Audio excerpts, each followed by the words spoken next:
Sakina. Hey. Siapa iPhone lah ni? Apa lah?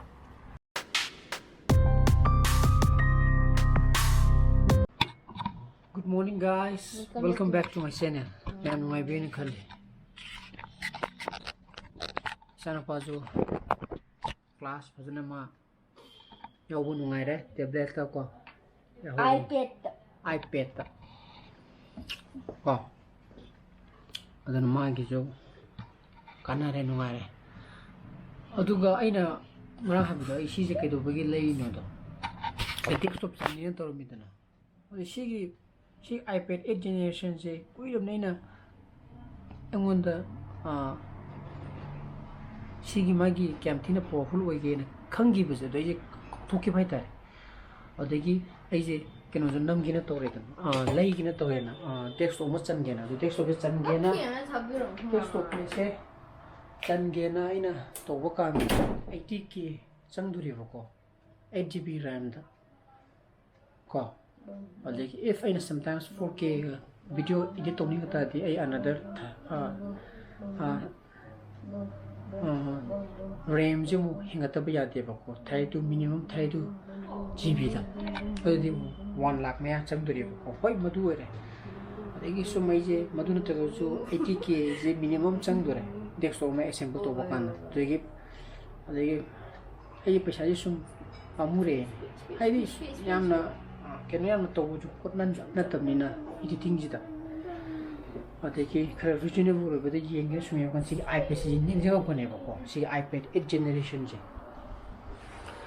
और तो ना सी दे 4K edit तो वही है वो याम लाइन ना आई पता नहीं review पा रहा है 4K videos edit तो वही है बको अदुई खलग आइजे लाइरबने बको अदुना आई नोनिनी दगिदी आई 4K द कापकने बई सी कैमरा मसाजी इन कापि बई सी स्मो एक्शन कैमरा जी 4K सपोर्ट होए बको कापये हजु पुदी नांगे कापि जिदी 1080p द कापि ने फुल HD दा अदुगा ngarang ye ब्लॉग थेंगी दुजु आई ना केनो तोबा 4K नते 4K नते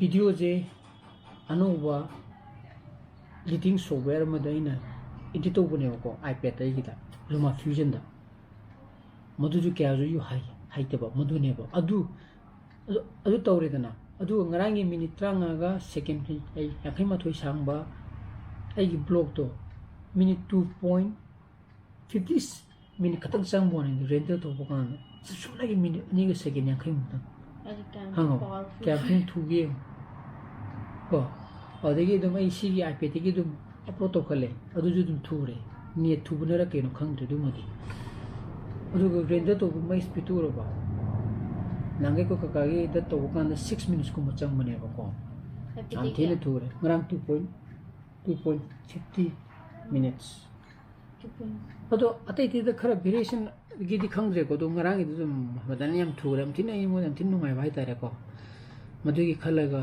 paisa ju value for money ju khalaga haidi value for money paisa ju khalaga actually ne laibna phare dana laibni da ko adu gi ne adoi no mo phasana mo review to rokke sare se chalo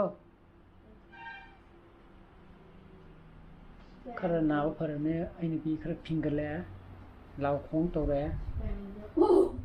사실 그걸로 뭐하다래 능근나야 그 많은 부자리 가는 집이 그만 가봐 어디 사이 그래 샤노 바지 비제 토게 미니 판타이라 아 어머 판다 데 꼴라야 해 남기네 하 어디 thấy này là hàng cái nó chèn vào đến với cái sao nó chân năm gì đó lấy trâm đấy nó nóng chả thuốc làm đấy Apple game mới cái arcade game đó ở đó 3 months nó free được phong free được sana bị phong nghe vào con anh nó download tàu rồi cái sana bây giờ này ngarang software ano latest iPad ki 14.6 la ha ma 14.5 euro la ngarang update tok thwe ꯑꯗꯨꯅ ꯑꯩ ꯁꯤ ꯈꯔ ꯉꯁꯥꯏꯒꯤ ꯂꯨꯃꯥ ꯐ꯭ꯌꯨꯖꯟꯗꯣ ꯃꯗꯨꯝꯇ ꯌꯦꯡꯈꯤꯒꯦ ꯈꯔ ꯏꯕꯨꯡꯉꯣ ꯆꯥꯛꯁꯦ ꯀꯃꯥꯏꯅ ꯇꯧꯖꯦꯕ ꯅꯪ ꯂꯥꯝꯃꯕꯣ ꯄꯨꯡ 10 ꯇꯥꯔꯦ ꯂꯥꯝꯃꯦ ꯑꯗꯨꯗꯤ ꯅꯪ ꯍꯥꯟꯅ ꯆꯥꯊꯣꯛꯑꯒꯦꯔꯥ ꯆꯥꯛ ꯊꯤꯕꯤꯔꯒꯦꯕ ꯇꯣ ꯅꯪꯒꯤꯁꯨ ꯃꯦꯠꯁꯀꯤꯁꯨ ꯌꯥꯝ ꯄꯤꯔꯦꯀꯣ ꯇꯨꯡ ꯇꯧꯔꯤꯁꯦ ꯈꯪꯉꯕ 우리 짜오는 야래 nga랑이네 짜오는 야래 하부 짜오는 야래 우띠다 하부 우띠 해대로 아니 짜오는 하래 우띠다 해대로 짜오도 인마 통도가 nga랑이 나오다 뭐 둘 아도 이 짜오는 그래서 우띠도 3을 내봐 잠을 내디 짜오 sao sốc lên sốc hồng này 우띠도 짜오는 뭔도 우띠다 하우리니네 문두 짜오는 해 와리 동네네 문두랑 하오로 우린 싸게 마사가 싸게 싸는데 싸 야도 싸는데 고 그래 같이 또 비자게 수고마나 지리비 호래메 юм도 호이네 호브랭에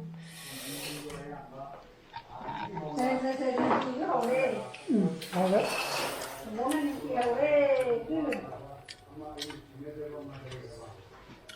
cũng không phải ta đấy số việc 좀 허걸 더 많이 먹으니 작아들어 질리비야 그래도 야라더라 비로거라 하 그래도 하는 거네 저거는 뭐 하는 거네 하고더라 비로거라 그래 ấy cha tôi thấy được cha tôi thật sự là ngang gì pi tôi đi ngồi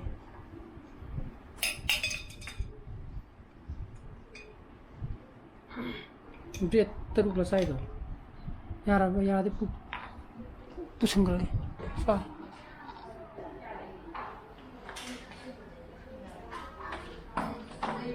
잘 작사하다 봐도 그냥 신의 골막이 질리비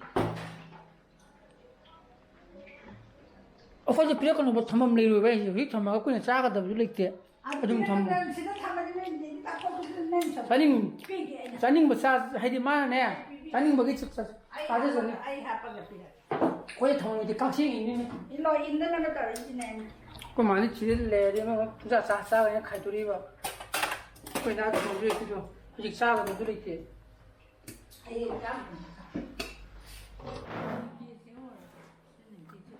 까다니기 그대로 기대는데 봐. 기도 내는데 난 캐지들로도 보면은 그래서 기도 또 아이 그만두는 하기다. 그만이 해. 좀 많아져야지 그만두는 하고. 어야도 그만이. 각신이 있는 거 타보니 고민은 비례도 있죠. 그래. 니 맞대 만원 떨어지네. 그 비례 토기지는 뭐 몰라서. 야래 거 시제. 짜루이 야는 난 마히야 야우드래. 마히 뭐 야우드는 뭐 하라는 거. 얘는 미 그거 그냥 하고 우리 자링디는 자기 하리가 마이행을 하면 뭐 기도 이 사는 야람. 가정에 피자는 바에 고이 말에 먹는 지만 군복 고이도 저기 뭐 그냥 하다 보다. 예, 컬러지 아들 컬러지 화이트 살라. 아카이는 컬러도 셈 화이트 탕지네 고. 저는 빠이바니 그 거기에 저기 이 아이패드 보라가 뭐는 컬러 커렉션 기기로 그래 한국에 도 보면 그 강도를 입고.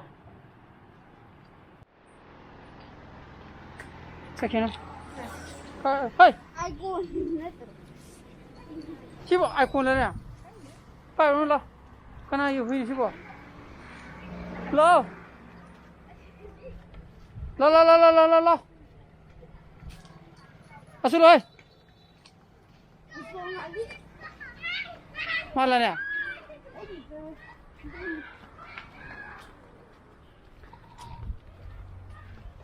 Mala. 왜 hui mali 돼 진짜 제독이자. 마니맘다. 이게 말이야. 간지리브라. 간지. 나 오늘 길라 이네. 이러지 이라. 아무 싫어.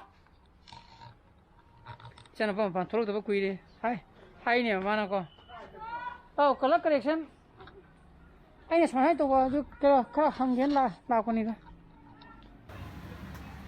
시기 띵기 저 시행게 하자. 그만해 시행게 하노.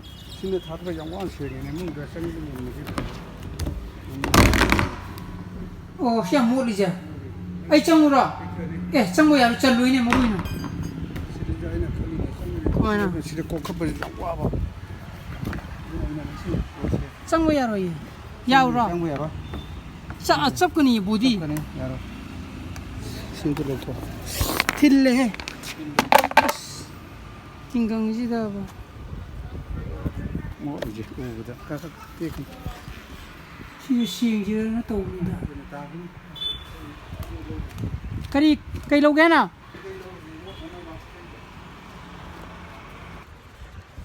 ai đi vào các tổ ai đi sẽ căn thâu cái này cả là con đi ra ở đó coi bà xí tổ đuôi tổ lên xin cái tổ gì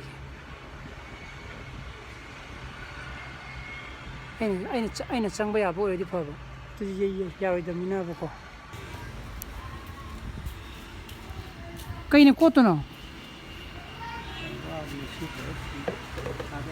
다들 아까 많이 또 도는 거 어두네 아이나 해지 다들 신도 꼭 커버를 내나 신도 나 카이라 끄더니 이제 아이 또 그지 이제 깨는 보러 거기 카이라가 신 보다 하빠가 저수네 연결하시 pero 아이 또 그래 아 너희 나 이걸로 해 피터가 거 사이터가 내리네 봐 루신 좀 kokkalage sangwadi yadra sangwa yada ikumge silore ku isona check to gini yagadra yani yaudra yara matra ha yara matra 야래 아이게 먹고 무지가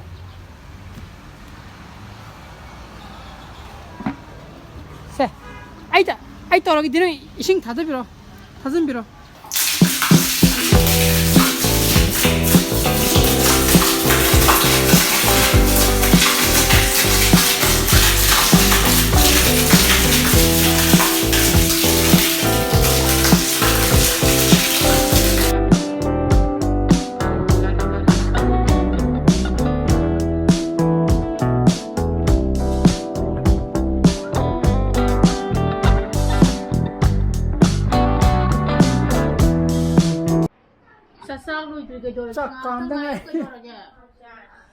Design with his my animation and palm bako.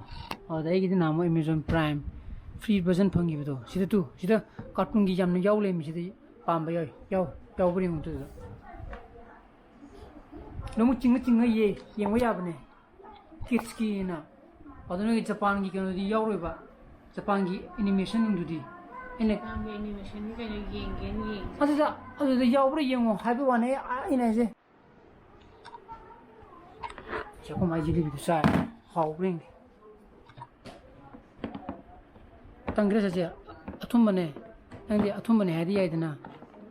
Kayaga, I know had up young with the dear to Shimano Yawomalida.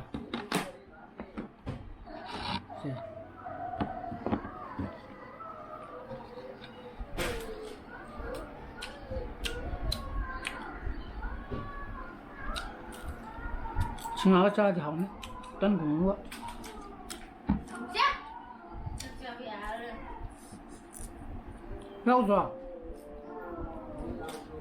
heo gì à ăn mà khúc gì không cái rồi cái gì apa mama heo ra cái 방어에 그야 heo 드레에 시다 Amazon Prime 시다 지리비 싸기더라. 싸로 비토걸 개고 아주 아마 그만 말했어. 이렇게 누워. 그 바디 지리비 내고 하려디. 좀 밤새 먹어도 여기 들어가게. 이제 질리비 사이도. 그러나. 질리비 싸기더라. 그게 싫어져. 야래 아쿠디 차로예. 아이디 아무까 먹어야네. 하우. 짜버디 야이 하우디 하우.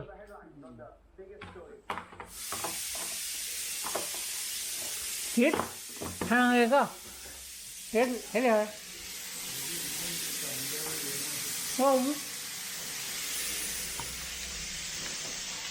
Come on, đó lại đi. Anh em tân gumba, samosa kan dah hawa ini jadi bi. Tahu ni jadi bi mata so di kuju gumde. Udah na ingasi blog jadi mata itu sensor lagi blog supaya betul gadi like to video mo, share to video, anu video so, video kan subscribe to video mo kon hisab se video. So please be safe and be healthy. Bye bye. Good night. Lagi namu dah bakar lagi bako. Aduh ini pi masa keran maya kan dah ini nama lagi, nak terus ya? Ker lagi bentuk tu, lagi aja lupa. Aduh nung ini ngai pi mau lagi suai dengan lagi nama dah keran makai tu ini nama ketuan blok kamu ini apa lagi bako. Aduh bye bye, good night.